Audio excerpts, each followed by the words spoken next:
Paul Tudor Jones द्वितीय, जिनका जन्म 28 सितंबर 1954 को हुआ था, एक अमेरिकी अरबपति हैं जो हेज फंड प्रबंधन, संरक्षण और परोपकार के लिए प्रसिद्ध हैं।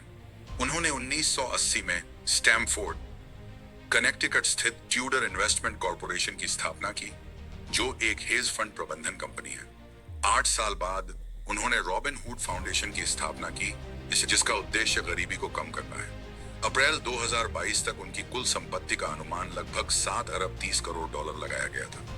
जोन्स का जन्म टेनेसी के मेम्फिस में हुआ और वे एक ऐसे परिवार में पले बढ़े जो प्रकाशन और कानून से गहराई से जुड़ा था। उनके पिता जॉन पॉल जैक जोन्स एक परिवहन कानून विशेषज्ञ थे और डेली न्यूज अखबार के प्रकाशक भी थे, जो उनके परिवार के स्वामित्व में 1886 से था। उन्होंने अपनी प्रारंभिक शिक्षा प्रेस्बिटेरियन डे स्कूल और फिर मेम्फिस यूनिवर्सिटी स्कूल से प्राप्त की।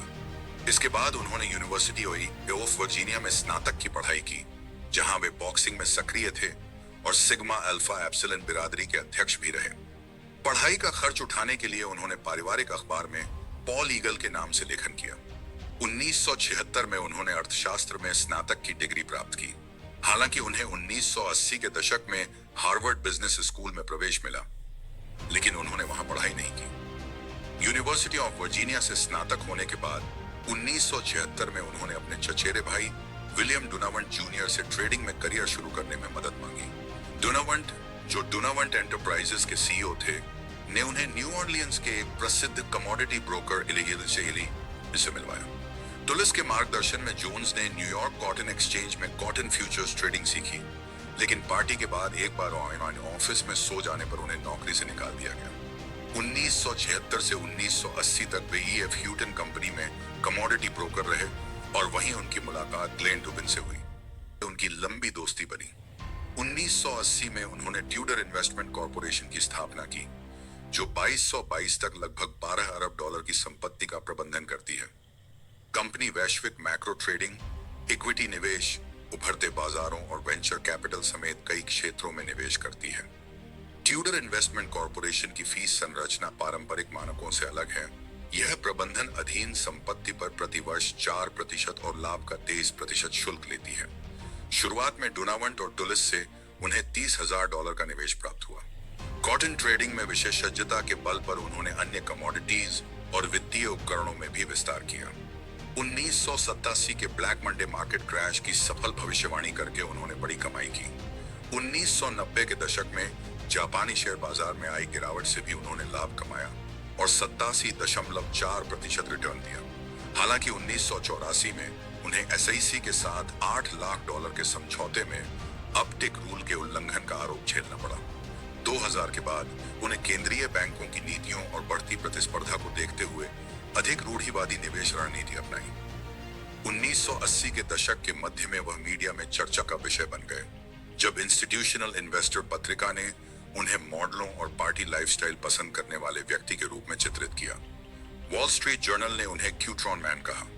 1988 में उन्होंने ऑस्ट्रेलियाई मूल की योग उद्यमी सोनिया क्लेन से विवाह किया और 1990 के दशक की शुरुआत में ग्रीनविच, कनेक्टिकट चले गए।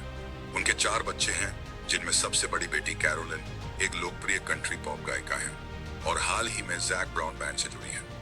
राजनीतिक रूप से वे स्वतंत्र विचार रखते हैं और डेमोक्रेट और रिपब्लिकन दोनों पार्टियों के उम्मीदवारों का समर्थन कर चुके हैं। 2012 में उन्होंने मिट रोमनी के लिए $2 लाख का दान दिया और 2008 में बराक ओबामा के लिए एक फंडरेजर की मेजबानी की।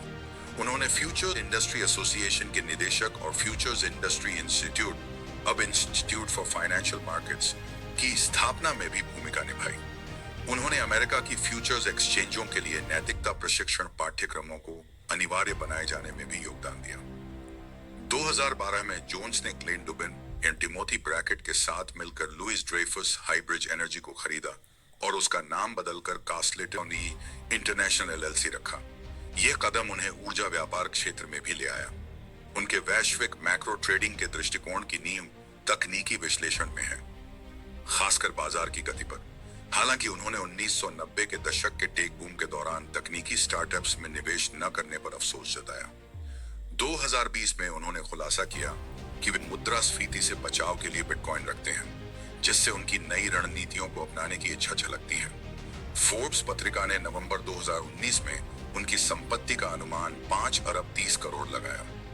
2019 में उन्होंने और उनकी पत्नी ने गिविंग प्लेज साइन किया और अपनी संपत्ति का एक बड़ा हिस्सा दान करने का संकल्प लिया। उन्होंने बताया कि चर्च में अपने पालन पोषण और बाइबल की शिक्षाओं से प्रेरणा लेकर उन्होंने समाज को वापस लौटाने का यह फैसला किया।